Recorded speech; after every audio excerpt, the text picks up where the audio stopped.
Bonjour à tous, nouvelle petite vidéo d'autonomie. Et aujourd'hui, on revient sur l'utilisation instantanée des panneaux solaires en grand continu. Donc, qu'est-ce que je vous présente cette fois? On a toujours notre panneau solaire ici de 185 watts crête, avec sa boîte ici. Hop, on passe par le wattmètre. Et jusqu'à maintenant, dans la dernière vidéo, en fait, je vous avais montré l'utilisation de ce genre de convertisseur pour convertir le 12 en 230 et pour brancher ensuite toutes sortes d'appareils dessus sur le secteur. Et brancher un peu tout ce qu'on voulait, quoi. Ce qui permettait d'utiliser en temps réel les panneaux solaires pour avoir du 230. Mais cette fois, je vous montre un autre système que je préfère, qui est bien plus efficace et plus pratique. Ce sont les petits convertisseurs de tension comme ça. Alors qu'est-ce que c'est ces machins? Bon, celui-là par exemple on peut lire dessus 8 à 55 volts en entrée, 5 volts 3 ampères en sortie. Et celui-là 8 à 50 volts en entrée, 3 ampères en 5 volts en sortie aussi. Alors ces petits convertisseurs en fait c'est simple, ils ont une entrée et une sortie, bon forcément. Voilà, et l'entrée je l'ai branché directement sur le wattmètre ici qui est branché au panneau solaire. Et les sorties sont un peu particulières parce que ces petits convertisseurs, par exemple, celui-là, il sort de l'USB. Il sort de prise USB standard. Et celui-là, il sortait rien du tout, donc il y avait juste des fils et je lui ai ajouté une petite prise comme ça, de prise standard ronde pour pouvoir brancher tout n'importe quoi. Alors le but de ce système, qu'est-ce que c'est? C'est pour vous montrer par exemple l'utilisation directe d'un panneau solaire pour recharger par exemple. Dans ce cas là par exemple ce sera une tondeuse. Voilà, donc ça je m'en sers pas mal pour la barbe et les cheveux.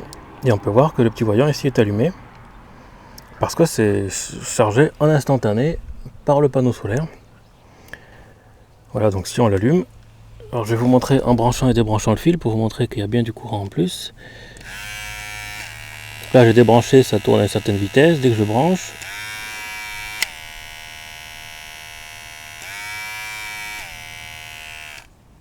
voilà, donc on entend bien la différence de vitesse de rotation, c'est parce qu'il y a plus forcément de jus. Donc là normalement celle-là, elle s'allume quand ça charge. Je sais pas si on va bien voir la caméra parce que c'est très très faible. Mais bon voilà, ce genre par exemple de système permet d'utiliser un panneau solaire en direct pour charger les batteries de petits systèmes électroportatifs. Donc on a ça, on peut très bien charger un téléphone. Donc le téléphone en passant par son cordon d'alim qui va bien, son ici micro USB, voilà, avec un cordon USB de l'autre côté, on branche ça en sortie de l'autre convertisseur, simplement, hop, et le téléphone ici s'allume en charge, donc il est marqué ici en charge. Alors c'est pareil, je vois pas trop si on voit bien ou pas, voilà, il est marqué en charge. Je vais faire apparaître, on est à 68% là-haut. 68%, on va voir si ça fait quelque chose. En attendant, je vais vous montrer d'autres petits... je vais faire éteindre l'écran, juste pour que ça charge un peu plus vite. Voilà, je vais utiliser l'autre prise USB pour utiliser d'autres appareils. Donc il y a des petites bricoles que j'avais achetées. Ça c'est un anti-moustique comme on peut voir sur internet. Là il y a pas mal d'offres. Bon, j'en ai acheté un pour voir un peu ce que ça donnait. C'est plus du bricolage qu'autre chose. Mais en fait, ça a fonctionné. Donc voilà, ça allume les petites LED, là, le ventilateur dedans tourne. Et du coup, voilà, on a donc du 5 volts ici sur l'USB, sur prise USB standard, fourni directement par le panneau solaire. Voilà, donc celui-là fonctionne. Après c'est pareil pour celui-ci. Donc ça c'était... donc voilà, celui-là c'est pour l'anti-moustique, ça c'est pour les anti-mouches. Ça bon, je vais pas encore tester, voir si ça marchait bien ou pas, mais ça tourne aussi pareil. Bon, c'est censé capturer les mouches en fait qui viendraient se mettre là et les foutre dans le réservoir. Et bon, voilà tout ça en fait pour vous montrer qu'on peut facilement utiliser les appareils USB, charger tout ce qui est en USB par ce genre de petit convertisseur là, directement branché sur le panneau solaire, puisque là en fait on peut voir qu'il n'y a que le wattmètre branché dessus et que le panneau est là. En fait ces petits convertisseurs, moi je m'en sers parce qu'on les a branchés sur les batteries dans la maison. C'est-à-dire le 5 volts ici, celui qui sert là pour charger pour le moment la tondeuse, en fait il est branché sur un switch qui est alimenté en 5 volts, un switch standard, pour distribuer internet, donc en réseau RJ45. Voilà, c'est pour ça qu'il y a cette petite prise qui est montée dessus.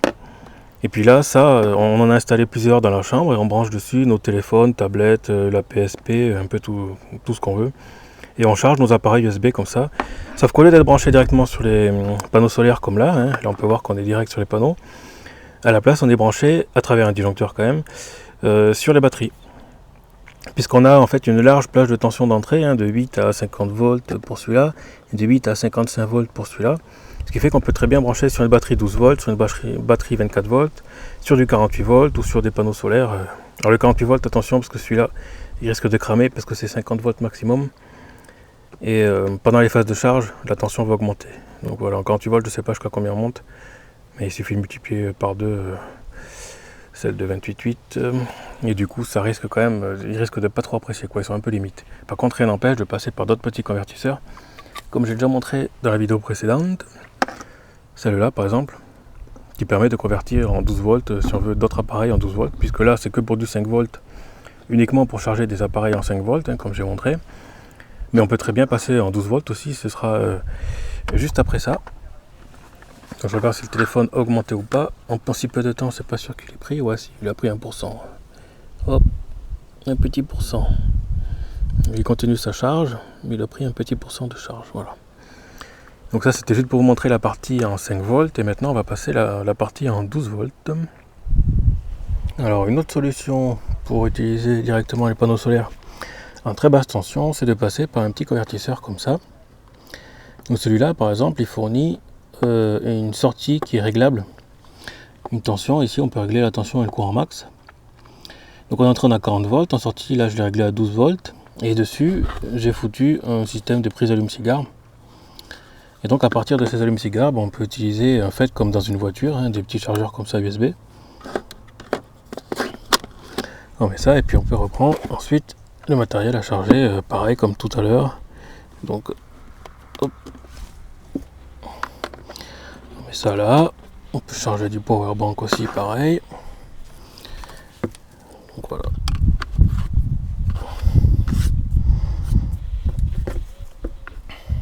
On peut charger ça là. Hop. Et on voit le power bank qui charge. Téléphone c'est pareil. En charge, j'ai marqué là. 77%. On peut aussi brancher d'autres appareils comme ici par exemple la Switch avec les adaptateurs officiels, je sais pas. Pour la Switch, voilà. Et donc on voit la petite icône là-bas de charge avec les reflets, je vois pas trop, ouais. Là. On voit que la Switch est en train de charger. Bon, elle est déchargée profondément parce que ça fait longtemps que on n'a pas chargé, mais bon.